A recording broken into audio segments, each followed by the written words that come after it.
Welcome back to the other episode of प्यार का जायका। तो कैसे हैं दोस्तों, उम्मीद करती हूँ आप सब खैरियत से होंगे, खुशबाश होंगे। मेरे अंकल, मेरे आंटी, मेरी भतीजी, मेरे भांजे सब खैरियत से होंगे। जी जी जी, मुझे पता है ये किसका डायलॉग है। कोई बात नहीं, अगर हमने भी बोल दिया तो क्या हो गया अगर हमने भी किसी का डायलॉग इस्तेमाल कर लिया। खैर कोई बात नहीं, अल्लाह पाक दुनिया के तमाम बेटे और बेटियों के नसीब अच्छे करें। देखें, हम तो दुआ ही कर सकते हैं, तो हम दुआ दे ही सकते हैं। तो अल्लाह पाक उनके लिए उनकी बल्कि उनकी जायज़ ख्वाहिशात पूरी करे। और मेरे भाई, मेरे बहन जो भी अपनी ख्वाहिश पूरी करना चाहता है, अल्लाह पाक उन्हें इस काबिल बनाए कि वो अपनी ख्वाहिशें पूरी कर सके, वो अपने माँ बाप का फ़ख्र बन सके। बेटियों के नसीब अच्छे करे अल्लाह पाक, बेटों के नसीब अच्छे करे। कोई अल्लाह पाक किसी को कोई गम ना दिखाए, हर एक से गम दूर रखे। इंशाल्लाह अपना बहुत सारा ख्याल रखा करें। वो अब फिर मैं यहाँ डायलॉग मारूंगी तो फिर आप कहेंगे ये डायलॉग चोरी हो गया। खैर कम टू द पॉइंट, हम बना रहे थे आज माँ चने की दाल। अब माँ चने की दाल मोस्टली हर एक के घर पे पकती है, हम भी आज वही बना रहे थे।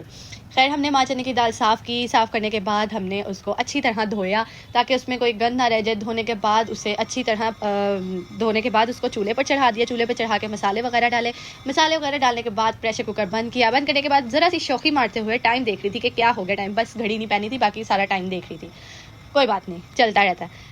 टाइम देखने के बाद हमने प्याज छीलने के बाद ऑयल डालने के बाद उसको हमने फ्राई होने के लिए रख दिया। जब फ्राई हो गया, हल्का सा ब्राउन हो गया, उसके बाद उसका तड़का लगा दिया। तड़का लगाने के बाद हमने कहा बाकी किचन में जो खलाड़ा है वो समेट लिया जाए तो ज़्यादा बेहतर है। फिर हमने बर्तन धोए सारे, अल्हम्दुलिल्लाह कोई 1 घंटा लगा के सारे बर्तन धुल गए थे, शुक्र अल्हम्दुलिल्लाह। अच्छा, मैं ना यहाँ पर आपको एक ना स्टोरी सुनाती हूँ। एक बार ना अगर आप एक मज़ेदार कहानी सुनना चाहते हैं तो आप ज़रूर सुने। मेरी नहीं है हाँ, लेकिन मैंने पढ़ी थी एक जगह। एक बार ना एक आदमी ट्रेन में सफ़र कर रहा था, तो उसको ना साथ वाली सीट पे ना उसकी साथ वाली सीट पर एक ना शख्स बैठा हुआ था। उसने ना वो बार बार ना अपनी जेब से ना एक छोटा सा पत्थर निकालता, उसे देखता और फिर हंस के ना वापस रख देता, यानी अपनी पॉकेट में रख देता।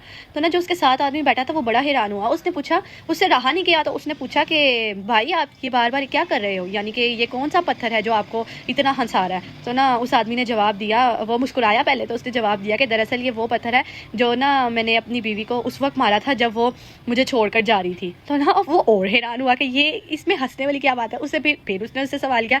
उसने कहा वो बात तो ठीक है आपकी, लेकिन इसमें हंसने वाली क्या बात है। उस आदमी ने जवाब दिया, पहले उसने गहरी सांस ली, फिर जवाब दिया, फिर पत्थर को घूरा और जवाब दे के कहता है मैं ये सोच रहा हूँ कि निशाना कितना अच्छा था ना। यार मैं अपनी बीवी को पत्थर मार के इतना खुश हो गया। यार अगर आपको ये कहानी पसंद आई और अगर आप और कहानी सुनना चाहते हैं तो मुझे कमेंट्स में ज़रूर बताइएगा, मैं आपको फिर एक और कहानी सुनाऊंगी। हाँ, बहुत से लोग होंगे जो कमेंट्स में कहेंगे कि हमें कहानी की समझ नहीं आई, लेकिन समझदारों के लिए इशारा काफ़ी होता है। जिसने समझ नहीं थी ना वो समझ गए हैं कि इसका मतलब क्या है। अच्छा ना, मैं आपको ना बर्तन धोने की एक कहानी है वो सुनाती हूँ। तो ना एक जो न्यूली वेड कपल होता है ना, उनके बीच ना लड़ाई हुई थी बर्तन धोने के पीछे। तो जो हस्बैंड है ना वो बोला अच्छा देखो मैं बाहर का काम करता हूँ, पैसा कमाता हूँ, तुम घर का काम संभालो। तो जो वाइफ होती है ना वो कहती है कि नहीं ऐसे नहीं चलेगा, हम दोनों बराबर हैं, एक दिन तुम धोगे तो एक दिन मैं धोऊंगी। तो ना उनके दरमियान ना इस बात पे फैसला हुआ कि अच्छा चलो हम ऐसा करते हैं कि देखते हैं कि जो सुबह सबसे पहले बोलेगा ना वही पूरे हफ्ते के बर्तन धोएगा। तो ना अगली सुबह क्या होता है कि सुबह उठते हैं वो दोनों कोई भी नहीं बोलता, एकदम चुप, नाश्ता किया, कोई बात नहीं, शाम हुई, दोनों ने चाय पी, रात का खाना भी खाया, कोई आवाज़ नहीं। रात के ना 11 बज गए, दोनों अपने कमरे में बैठे थे ना, तो और क्या कहते हैं ये बर्तनों का जो सिंक है वो भरा हुआ था बर्तनों से। अचानक ना डोर बेल बजती है, तो जो नेबर्स होती है ना उनकी वो खामोशी से परेशान होकर देखने आती है कि सब ठीक है ना, क्या हुआ, ये आपस में मतलब इनके घर से कोई आवाज़ ही नहीं आ रही है। तो ना अचानक पड़ोसियों ने ना उन दोनों को देखा जो यानी कि कोई हरकत ही नहीं कर रहे थे, मतलब आराम से बैठे हुए थे।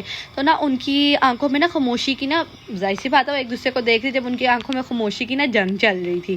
तो ना क्या कहते हैं जो मतलब कुछ बोल भी नहीं रहे थे ना, वो सवाल पूछती तो कोई जवाब ही नहीं देते थे वो। फिर ना उसने ना एक जो उसकी नेबर होती है उसने उस लड़की की आंखों में देखा, वो उनकी ना आंखों में ना पता नहीं क्या ऐसी बात हुई। उसने ना कहा कि बाजी क्या बात है, आपका शोहर गूंगा है। शोहर को ना इस बात पे गुस्सा आ गया, वो एकदम चिल्ला उठा। ये सुनते ही बोला कहता मैं गूंगा नहीं हूँ, बर्तन धोने नहीं चाहता। तो ना वो जो उसकी वाइफ होती है ना वो उठती है मुस्कुरा उठती है, फिर ना उठ कर ना उसके कंधे पे हाथ रखती है और हल्की सी थपकी मारती है, कहती है मुबारक हो डार्लिंग, तुमने बात कर लिया, अब तुम्हारी ड्यूटी है एक पूरा हफ्ता बर्तन धोने की। अल्लाह तौबा, मुझे तो ये समझ नहीं आती है कि बर्तन धोने के पीछे भी इस तरह से। चलो खैर कोई नहीं यार, जब से अच्छा गर्मियों में बर्तन धोने का तो मुझे तो बहुत मज़ा आता है। आप बताएं आपको आता है कि नहीं? मुझे गर्मियों में स्पेशली बहुत मज़ा आता है। सर्दियों में ठंड लगती है, ठंडा पानी होता है ना, तो फिर दिल नहीं करता पानी में हाथ डालने का। खैर धोने पड़ते हैं। इसके बाद फिर जब हमारी दाल पक गई, मैंने बर्तन धोते हुए बीच में एक दो दफ़ा दाल भी देखी थी, क्योंकि दाल ज़रा पतली थी, तो हम पतली दाल खाते नहीं हैं, हम गाढ़ी खाते हैं। कुछ की गर्मी होती है जो पानी की तरह दाल खाते हैं, हम थोड़ी गाढ़ी खाते हैं, तो हमने दाल थोड़ी गाढ़ी की। उसके बाद फिर अब जो दाल वाले बर्तन थे वो सारे धोने थे, वो सारे वॉश करने थे, वो सारे वॉश किए। वॉश करने के बाद फिर हमने बनाए थे चावल। ऑब्वियसली बात है, दाल बनेगी तो चावल तो बनेंगे ना। फिर अब जिसने रोटी खानी थी उसके लिए रोटी पकाई, जिसने चावल खाने थे उसके लिए चावल बनाए। फिर मैंने चावल लिए, चावल को मैंने अच्छी तरह धोया, कम से कम 3-4 पानी से तो धोया ही होगा। पानी से धोने के बाद उसे चूल्हे पर चढ़ाया। चूल्हे पर चढ़ाने के बाद जो सही सी बात है, चूल्हा गंदा था, उसे साफ़ भी तो करना था। चूल्हा साफ़ किया अच्छे से। मैंने कहा चलो बर्तन धो रहे हैं साथ में, चूल्हा भी रगड़ रगड़ के साफ़ कर दो। अच्छा मुझे इतनी गंदी आदत है, जब तक चूल्हा साफ़ ना हो मुझे सुकून नहीं आता। मैंने उसको अच्छी तरह रगड़ रगड़ कर साफ़ किया। साफ़ करने के बाद फिर जो मेरे चावल बॉयल हुए थे, मतलब पक गए थे, मैंने उनका पानी निकाला। पानी निकालने के बाद कुछ लोग होते हैं जो चावलों के समेत पानी को भी पकाते हैं, पर मेरी वो आदत नहीं है। सबका अपना अपना तरीका होता है। मैंने फिर चावलों में से पानी निकाला। पानी निकालने के बाद मैंने उसको दोबारा दम पर लगाया। फिर मैंने दम पर लगा दिया। फिर जब चावल पक गए, फिर हमने बैठ के रात का खाना खाया दाल चावलों के साथ। किसको अचार पसंद है, जिसको पसंद है वो कमेंट्स में लाजमी बताइएगा। खैर मेरा किचन साफ़ हो गया, अल्हम्दुलिल्लाह अल्हम्दुलिल्लाह, शुक्र अल्हम्दुलिल्लाह।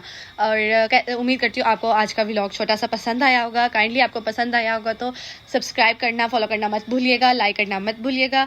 मिलते हैं आपको नेक्स्ट व्लॉग में। अल्लाह हाफिज़, बाय बाय, टाटा।